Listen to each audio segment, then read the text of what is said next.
Kalian pasti sering bertanya-tanya bagaimana sih sebuah ide mentah bisa berubah jadi film yang utuh.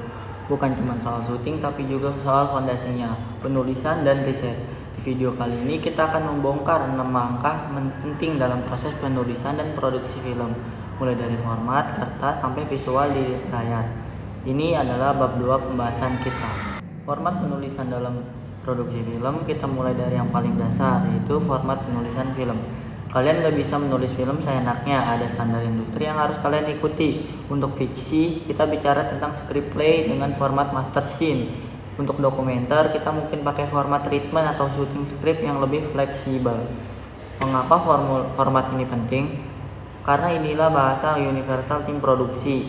Dari format inilah sutradara, sinematografer, editor, semua orang tahu apa yang akan mereka lakukan. Format yang benar adalah jembatan antara ide di kepala kalian dan aksi di lapangan. Kedua itu ada logika bahasa dan konstruksi naratif. Setelah format yang benar, kita masuk ke lini inti, logika bahasa dan konstruksi naratif. Film yang bagus itu bukan cuma serangkaian adegan, tapi sebuah argumen yang logis. Kita harus memastikan alur cerita kita, apakah itu konflik karakter dalam fiksi atau urutan bukti dalam dokumenter. Mengalir dengan masuk akal, setiap adegan, setiap dialog harus punya tujuan naratif. Ini adalah saat kita membangun struktur, pengenalan konflik, klimaks, dan resolusi. Narasi yang kuat akan memegang emosi penonton dari awal hingga akhir.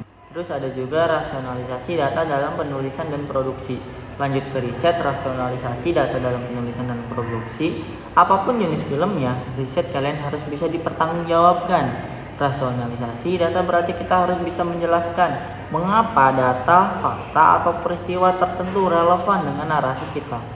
Kita tidak boleh asal comot, kita harus menyaring data, memverifikasi, dan memastikan setiap informasi kita masuk ke dalam naskah memang mendukung tema sentral film.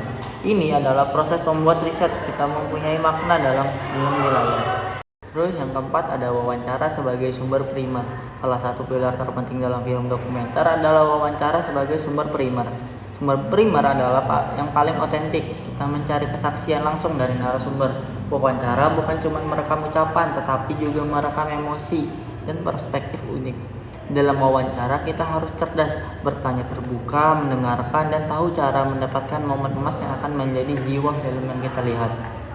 Ingat, narasumber yang kuat bisa jauh lebih berharga daripada 1000 halaman teks. Studi pustaka sebagai landasan teori. Tentu saja, wawancara harus didukung oleh studi pustaka sebagai landasan teori.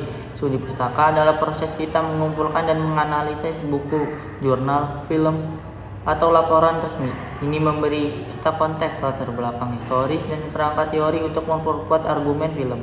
Jika kita membuat tentang realisme seperti yang kita bahas sebelumnya, kita perlu membaca teori film. Jika kita perlu membuat film sejarah, kita perlu mengkaji arsip sejarah. Studi pustaka memastikan film kita memiliki kedalaman dan bobot akademis. Yang terakhir yaitu visualisasi data dalam produksi film. Setelah semua data terkumpul dan narasi tertulis, tantangan terakhir adalah visualisasi data dalam produksi film. Bagaimana kita mengubah hasil wawancara yang mendalam atau fakta dan buku menjadi gambar yang bergerak. Disinilah keajaiban sinema terjadi. Jika data kita menunjukkan statistik, kita membuatnya menjadi motion grafik yang menarik. Jika data kita adalah kisah emosional, kita harus menemukan cara visual yang tepat. Mungkin dengan close up yang instan atau reka ulang atau reclaim yang sinematik.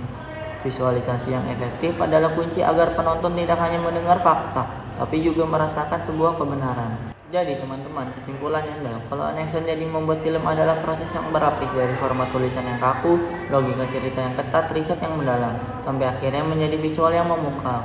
Semoga pembahasan ini membuat wawasan kalian tentang betapa seriusnya proses penulisan dan produksi film. Sekarang coba kalian pikirkan, data apa yang ingin kalian visualisasikan dalam film kalian berikutnya. Tulis ide kalian di kolom komentar. Jangan lupa like, comment, and subscribe. Sampai jumpa di video selanjutnya. Bye bye.